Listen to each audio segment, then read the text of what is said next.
Olá a todos. Hoje nós vamos continuar conversando sobre este livro aqui, The Survival Medicine Handbook, página 343 a 351. A gente vai falar um pouquinho sobre guerra biológica, ok? E o assunto é mais interessante do que parece. Então vamos lá. Olha só, existem muitas calamidades que podem ocorrer com uma população. Colapso econômico, certo? Tempestade solar, aquecimento global, entre aspas, e agitação civil são apenas algumas. Porém, existe um cenário que muitos poucos consideram como a causa de um cenário de sobrevivencialismo de longo termo, que são o quê? A guerra biológica. Pois bem. E a gente já deve ter, todo mundo já deve ter visto essa imagem aqui, certo? Do pessoal usando um capuz, uma roupa de plástico, com uma máscara biológica, né, contra esses eventos biológicos, essa máscara aqui. Pois bem, sim, parece uma coisa horrorosa, mas tem algum fundamento aí, certo? Eu acho horroroso demais isso aqui para ter em casa, não teria, mas vamos ver o que ele tem a dizer. Olha só, guerra biológica é um termo usado para agentes infecciosos como vírus, bactérias, fungos e outras toxinas que atacam populações específicas. E como resultado, esse agente de ataque toma conta sobre uma área ou segmento da população pelo enfraquecimento da habilidade de resistir. Armas biológicas não necessariamente, têm que matar seres humanos. Uma praga de gafanhotos que destrói plantações ou agentes que matam rebanhos podem ser definidos como arma biológica também. Ou seja, chega lá uma população enorme de gafanhotos, destrói tudo e as pessoas ficam sem comida. Isso aqui é uma arma biológica, ou seja, isso aqui é algo da biologia usado contra as pessoas, certo? Pois bem. Um monte de vaca aí, ó. Questão de arma biológica também. Pode ser, quando acontece esse tipo de coisa, pode ser uma coisa normal, natural, ou pode ser uma coisa artificial também. Bom, esse tipo de arma foi usada desde tempos antigos e até aparece na Bíblia como parte das pragas que visitaram o faraó, certo? Tem várias pragas ali que visitaram o faraó que, bom, se enquadrariam nisso aqui nos dias de hoje. Contos medievais têm relatos de corpos atingidos pela peste bubônica catapultados para cidades sitiadas. Esse método foi usado em 1710, quando os russos atacaram a cidade sueca de Reval dessa maneira. Ou seja, pega lá as pessoas que morreram de peste bubônica, pega uma catapulta, aquele negócio de jogar coisas, pedras ou o que for, coloca o corpo doente lá dentro, a cidade tem uma fortaleza, tá sitiada, mas ela tem uma fortaleza, o pessoal vai lá e pum, joga as pessoas mortas, doentes, pum, para dentro da cidade, certo?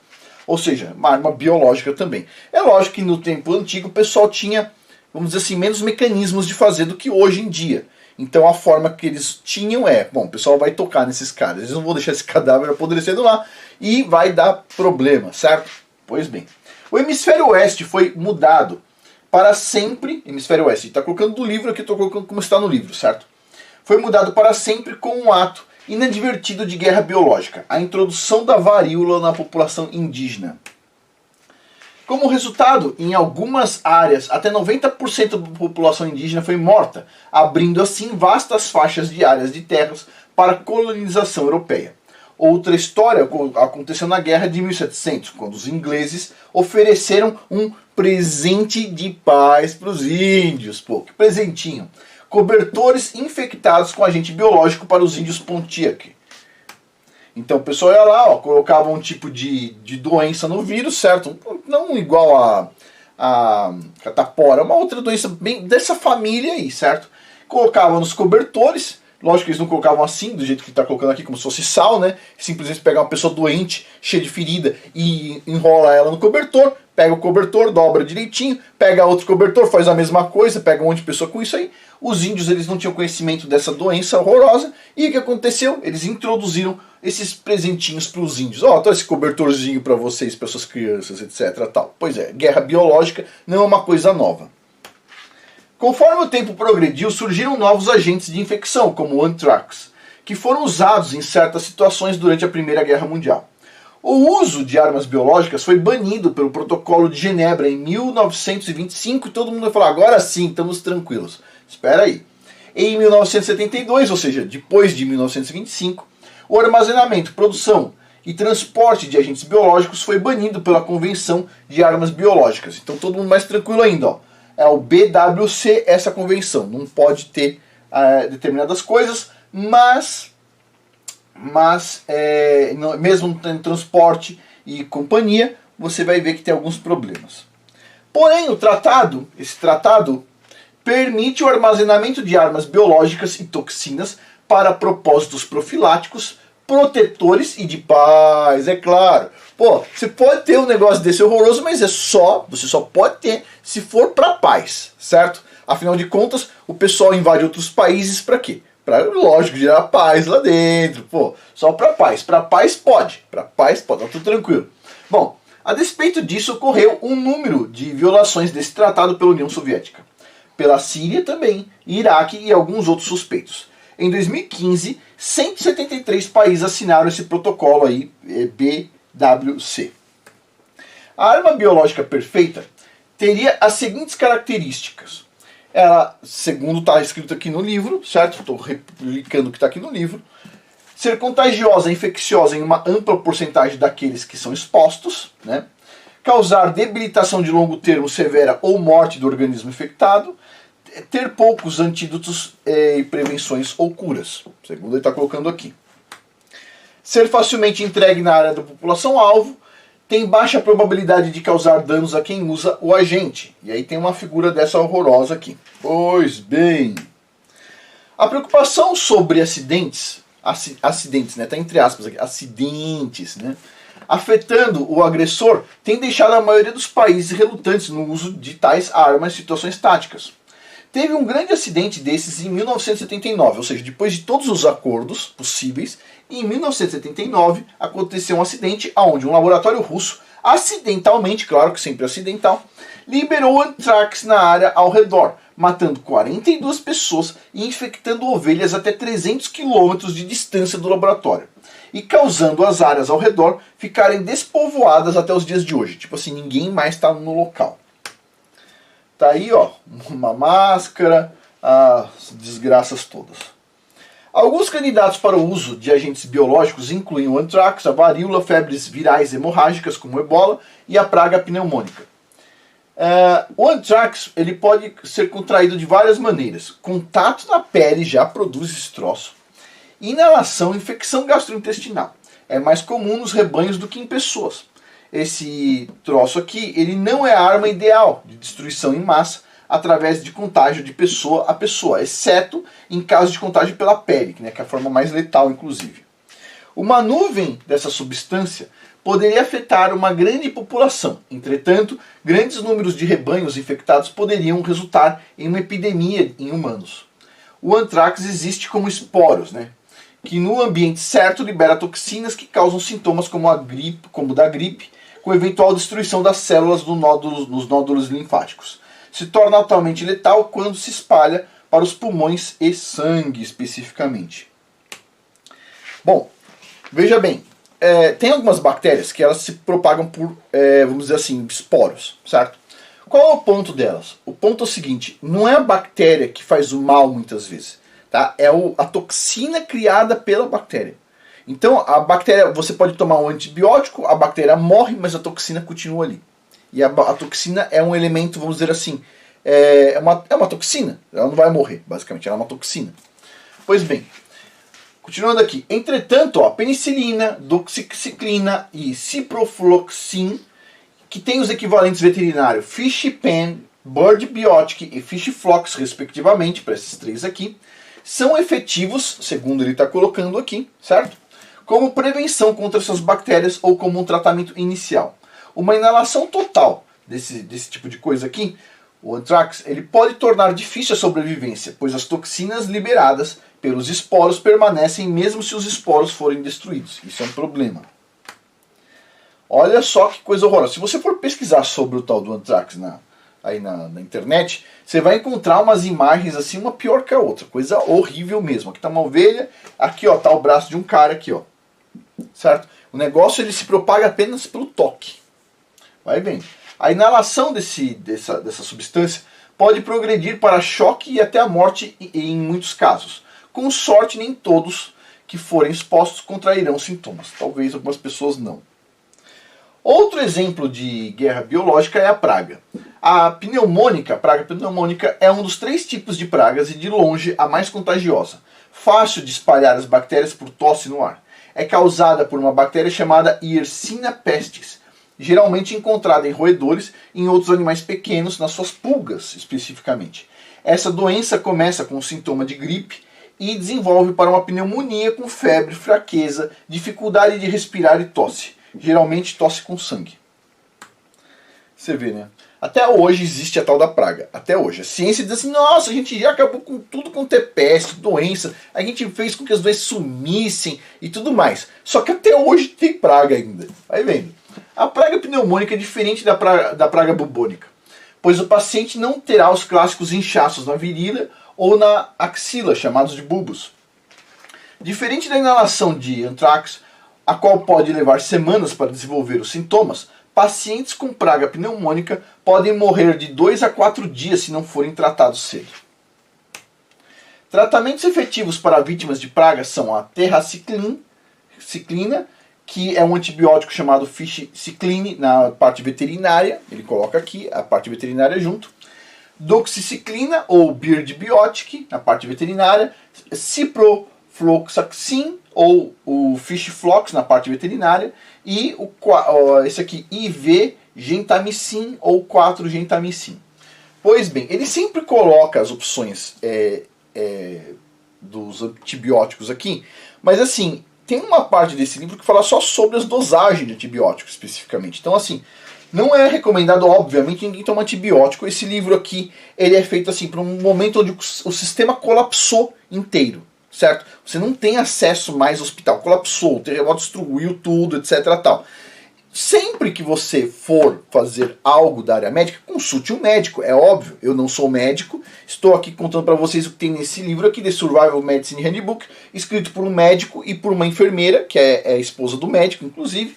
E eles têm muitas dicas aqui. Porém, isso aqui é para um cenário onde o médico não está a caminho. Ó, um guia essencial para o que? Quando o médico não está a caminho. Então sempre consulte, é bom consultar um médico. Mas o que ele diz aqui? Tem uma parte de antibióticos que, se vocês perceberem, é o segundo slide onde eu falo o nome do antibiótico e entre parênteses aqui eu estou colocando outro nome que é o veterinário.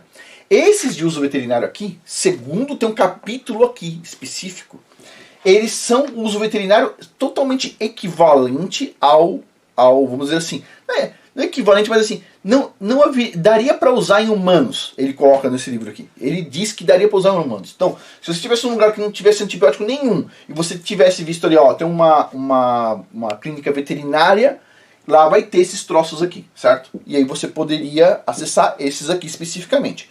Além disso, ele coloca aqui no livro, ele não sugere ninguém comprar antibiótico, mas esses aqui, ó, este aqui, ó, para humanos, é impossível você comprar sem receita médica. Esses aqui, para quem tem, por exemplo, está numa fazenda e vai guardar lá, às vezes pode guardar para o animal, entendeu? Você pode ter lá no seu armário, eventualmente, mas ele não indica você usar ele, a não ser que fosse, assim, num ambiente de catástrofe total, ok? Esse livro aqui é um livro imaginado para uma catástrofe total, onde você está em apuros e você vai precisar apelar para algumas coisas, ponto. Mas não é o que você deve fazer numa situação normal, vai até o médico sempre, ponto. Dito isso, vamos lá. Então, lembre-se, quando eu estou colocando este nome aqui, não é um nome qualquer, tá? É o que seria mais ou menos o equivalente humano que o humano poderia, eventualmente, num desastre, numa possibilidade louca, usar, ok? E quando eu estou colocando aqui, simplesmente, eu não estou falando nada sobre quantas vezes por dia toma, quantos miligramas, etc. Isso aqui está no livro, num capítulo separado aqui, ok? Dito isso, continuando. Oxigênio geralmente é usado para dar suporte, máscaras protetivas também são importantes, luvas e vestimentas de proteção é imperativo para aqueles que estão tratando os doentes. Então assim, se você estiver numa cidade, talvez ter uma máscara possa ser uma boa opção, uma máscara biológica, de problemas biológicos. Se você estiver no campo, isolado, talvez isso não seja um problema grave, certo? Não ter, né, no caso. Bom, vamos lá, praga pneumônica, os sintomas, febre, claro, dor de cabeça, tosse com sangue, dor no peito e fraqueza muscular. Existem vários tipos de febres virais que têm sido consideradas como agentes de guerra biológica. Febres hemorrágicas, como o ebola, começam com febre, diarreia e fraqueza. Porém, progridem para problemas mais sérios relacionados à hemorragia interna e externa. Pacientes podem sangrar dos olhos, ouvido, nariz, boca ou reto e também podem ocorrer hematomas na pele devido à hemorragia subcutânea, que a gente já viu uma foto agora há pouco, certo? Aqui está o pessoal lá na África com a questão do ebola, ou seja, todo mundo aqui com o máximo de cuidado possível. E continuando, antivirais normais não parecem curar essa doença, o ebola, e taxas de mortandade são altas como 90%. A doença é espalhada por fluidos corporais e outros contatos. Então, máscaras, luvas e vestimentas são muito importantes para quem está trabalhando com isso. Ou seja, quem está trabalhando direto com o doente é bom ter uma máscara biológica dessas bem boa, porque se o doente espirrar a TIN na sua cara, você vai ter um problema. Bom, você pode pensar que o ebola é uma excelente escolha para uma arma biológica, mas não é. O vírus do ebola é muito sensível ao ambiente e não dura muito tempo fora do hospedeiro.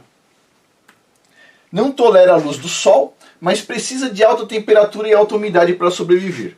Tem uma doutora no YouTube muito famosa, principalmente nesses momentos, eu até já mostrei vídeo dela aqui, que é a doutora Judith Mikovsky, né? A gente já falou sobre ela aqui.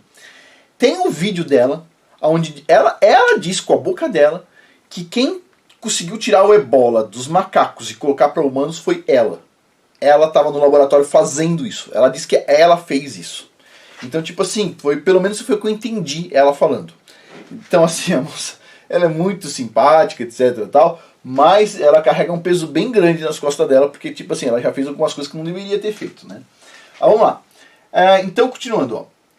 Então, o vírus do ebola não tolera a luz do sol, mas precisa de alta temperatura e alta umidade para sobreviver. Olha que difícil. A maioria das cidades em países desenvolvidos não tem o clima para a sobrevivência do vírus do ebola e é por isso que ele não vai aparecer. Agora, a varíola é outra doença viral que é altamente contagiosa e foi responsável pela dizimação da população indígena. Comparando ao vírus da catapora, as bolhas da varíola elas surgem todas ao mesmo tempo, a catapora surge aos pouquinhos, né? O contato com essas bolhas causa o contágio.